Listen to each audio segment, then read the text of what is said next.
Hello students, welcome to A to Z পরীক্ষা। তো আজকে কিন্তু আমরা ডেভেলপমেন্টাল বায়োলজি, ঠিক আছে, ডেভেলপমেন্টাল বায়োলজি থেকে আজকে কিন্তু আমরা এমসিকিউ দেখব। ঠিক আছে, ডেভেলপমেন্টাল বায়োলজি এটা সেট টু এর থেকে আমরা কিছু এমসিকিউ দেখব।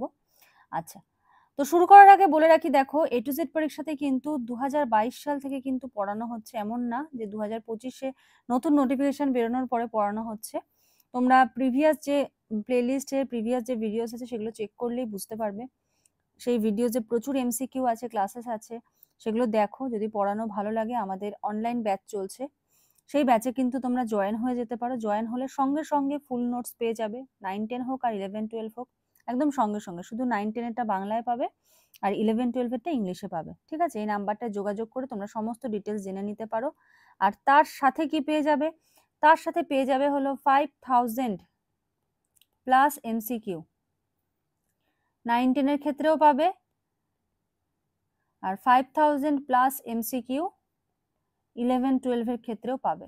ঠিক আছে, এখানে তোমরা কিরকম কিরকম এমসিকিউ পাবে? এখানে তোমাদের থাকবে হলো chapter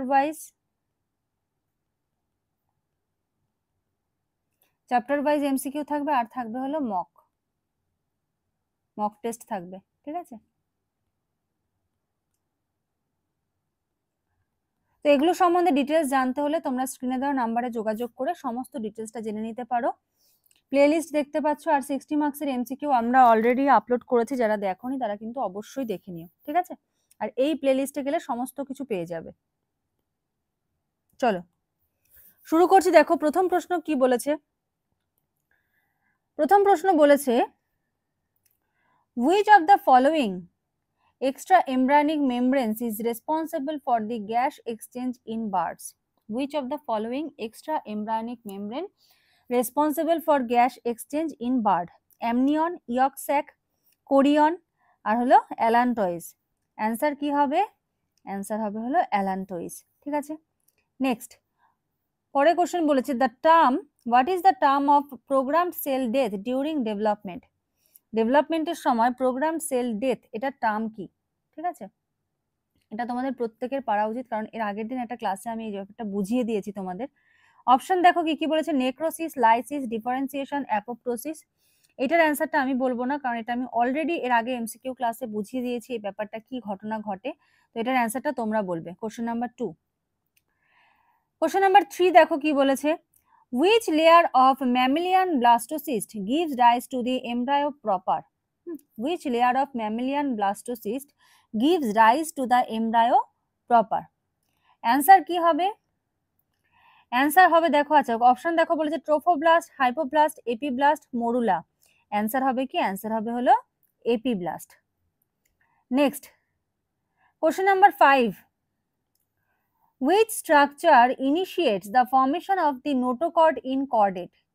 Which structure initiates the formation of notochord in chordate? Neural plate, blastopore, primitive streak আর হলো আর্কেন্টেরন। অ্যান্সার কি হবে? অ্যান্সার হবে হলো প্রিমিটিভ স্ট্রিক। ঠিক আছে, আচ্ছা 4 নম্বরটা মানে বাদ গেল। 4 নম্বর দেখো কি বলেছে, the neural crest cells give rise to, the neural crest cells give rise to central nervous system, মানে এই সেল থেকে কি তৈরি হচ্ছে? Central nervous system, somites, notochord, peripheral nervous system. Answer কি হবে? অ্যান্সার হবে হলো peripheral nervous system. Next number 6, the primitive streak appears during which stage? কোন ধাপে প্রিমিটিভ স্ট্রিকটা অ্যাপিয়ার করছে? Cleavage, morula, blastula, gastrulation. Answer কি হবে? অ্যান্সার হবে হলো গ্যাস্ট্রুলেশন। ঠিক আছে, চলো পরের question.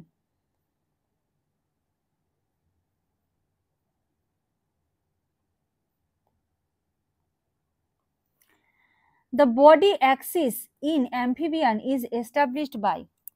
The body axis in amphibian is established by yolk, sperm entry point, animal pole, blastocele. বলেছে যে বডি অ্যাক্সিস যেটা অ্যাম্ফিবিয়ানদের ক্ষেত্রে এস্টাবলিশড হচ্ছে কিসের দ্বারা? অ্যান্সার কি হবে? অ্যান্সার হবে হলো sperm entry point. Question number 8, which of the following is derived from ectoderm? Which of the following is derived from ectoderm? নিম্নের কোনটি ectoderm থেকে এসেছে?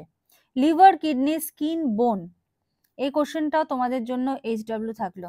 ঠিক আছে, কোশ্চেন নাম্বার 8, যে কোন পার্টটা তোমাদের হলো এক্টোডার্ম থেকে তৈরি হয়েছে। ঠিক আছে, আচ্ছা তোমাদের যে বলছিলাম যে 5000 প্লাস MCQ, কিভাবে 5000 হচ্ছে তোমাদের একটু দেখিয়ে দিই। তোমাদের 34 চ্যাপ্টার্স আছে 9, 10 এর ক্ষেত্রে বলছি। ঠিক আছে, 34 চ্যাপ্টার্স থেকে 100টা করে MCQ পার চ্যাপ্টার হচ্ছে হলো 3400। তার সাথে 60 মার্কসের প্র্যাকটিস সেট, মিনিমাম 30টা ম্যাক্সিমাম 50টা হবে।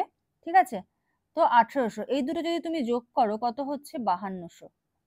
দেখো 5000 প্লাস হয়ে গেল। আবার 11, 12 এর ক্ষেত্রে হলো 39টা চ্যাপ্টার, প্রত্যেকটা থেকে হলো 100টা করে, তাহলে কত হচ্ছে, এখানেই হয়ে যাচ্ছে 3900। এখানেও কিছু যদি প্র্যাকটিস সেট আমরা এখানে ধরো ইনক্লুড করে দিলাম 20টা মতো, তাহলে কত হচ্ছে 1200 যোগ করে নাও। ঠিক আছে, 6 দুগুণে 12, 1200, তাহলে 0 0 5100। দেখো এখানেও কিন্তু তোমরা 5000 প্লাস কিন্তু তোমরা পেয়ে যাচ্ছ। ঠিক আছে, তো এরকম ভাবে কিন্তু তোমাদের এই MCQ গুলো প্রোভাইড করা হবে অনলাইন ক্লাস বা ফুল নোটস এর সাথে, এগুলো তোমাদের কিন্তু রয়েছে। ডিটেলস তোমরা একটু স্ক্রিনে দেওয়া নাম্বারটায় যোগাযোগ করো, তোমাদের সমস্ত ডিটেলসে বলে দেওয়া হবে যে কিভাবে কি হবে, তোমাদের ক্লাস কিভাবে হবে, নোটস কিভাবে পাবে, MCQ কিভাবে পাবে, সমস্ত কিছু। চলো কোশ্চেন নাম্বার 9। কোশ্চেন নাম্বার 9 বলেছে, in sea urchin development micromere play a crucial role. In sea urchin development, sea আর্চিনের ডেভেলপমেন্টে micromeres play a crucial role in, micromere একটা গুরুত্বপূর্ণ রোল প্লে করে, কিসে এই রোলটা প্লে করছে? Endoderm formation, mesoderm formation, mesoderm induction, ectoderm signalling, আর হলো অর্গানোজেনেসিস। অ্যান্সার কি হবে? অ্যান্সার হবে হলো মেসোডার্ম ইন্ডাকশন। ঠিক আছে, চলো question number 10, the fertilization envelope in sea urchins form as a result of, the fertilization envelope in sea urchins form as a result of acrosomal reaction, cortical reaction, polyspermy, yolk degradation. Answer কি হবে? Answer হবে হলো cortical reaction. ঠিক আছে, তো এটা হলো তোমাদের ডেভেলপমেন্ট আর বায়োলজির সেট 2 এর থেকে 10টা কোশ্চেন আমি তোমাদেরকে করালাম। আরো ডিটেলসে তো তোমরা একদম 100 এক একটা চ্যাপ্টার থেকে 100টা করে MCQ যারা অনলাইন ক্লাসে জয়েন করছে তারা তো পেয়েই যাবে। তো আজকের মতো এখানে শেষ করছি, নেক্সট ভিডিওতে আবার কোনো MCQ নিয়ে চলে আসবো। আর তোমাদের যদি কোনো রকম কোনো কিছু জানার থাকে অবশ্যই এই নাম্বারটায় যোগাযোগ করে জেনে নিও। ঠিক আছে, চলো আজকের মতো এখানে শেষ করছি, থ্যাংক ইউ।